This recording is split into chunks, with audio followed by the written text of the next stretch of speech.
కొడాలి నాని జనసేన అధినేత పవన్ కళ్యాణ్ గారికి చేసిన సూచన.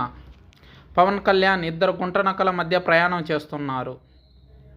కొడాలి నాని జనసేన అభిమానులు, జనసేన నాయకుడు పవన్ కళ్యాణ్కి కార్యకర్తలకి సూచన చేశారు. అప్రమత్తంగా ఉండాలి, లేదంటే ఆ ఇద్దరు గుంటనక్కల మధ్య నలిగిపోతారు. వచ్చే ఎన్నికల్లో జనసేన అధినేత పవన్ కళ్యాణ్ను ఓడించేది టీడీపీ నేతలేనని సంచలన వ్యాఖ్యలు చేశారు.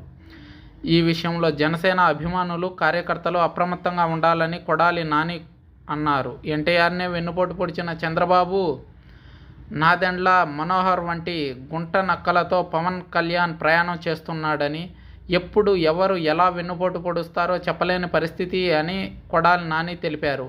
పవన్ కళ్యాణ్ని కాపాడుకోవాల్సిన అవసరం జన సైనికులు, అభిమానులకు ఉందన్నారు.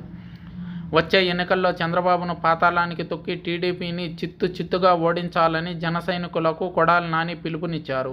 పవన్ను ఓడించేందుకు సీఎం వైఎస్ జగన్ వ్యూహం పన్నుతున్నారంటూ చంద్రబాబు, అతని తనయుడు లోకేష్ చేసిన వ్యాఖ్యలపై స్పందించారు కొడాలి నాని.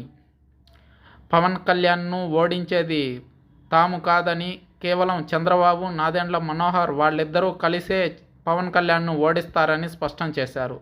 రాష్ట్రంలోని 175 సీట్లలోనూ వైసీపీ గెలవాలన్నది సీఎం జగన్ వ్యూహమని, అలా ఓడిపోయే వాళ్లలో చంద్రబాబు, పవన్ కళ్యాణ్, నారా లోకేష్, నాదెండ్ల మనోహర్ కూడా ఉండవచ్చని తెలిపారు. చిల్లర వాగుడు వాగే ప్రశాంత్ కిషోర్ వంటి వారిని పట్టించుకోవాల్సిన పని లేదన్నారు. ప్యాకేజ్ ఇస్తే ఎవరు ప్యాకేజ్ ఇస్తే వాళ్ళ వైపు మాట్లాడే ప్రశాంత్ కిషోర్, అతని మాటకు ఆంధ్రాలో విలువ లేదన్నారు. ఐపాక్ నుంచి తరిమేశారు ప్రశాంత్ కిషోర్ని.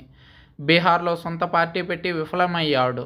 చంద్రబాబు లాంటి పనికిమాలిన వ్యక్తుల వద్దకు వచ్చి ప్యాకేజ్ తీసుకొని జ్యోతిష్యం చెబుతున్నాడని విమర్శ చేశారు కొడాలి.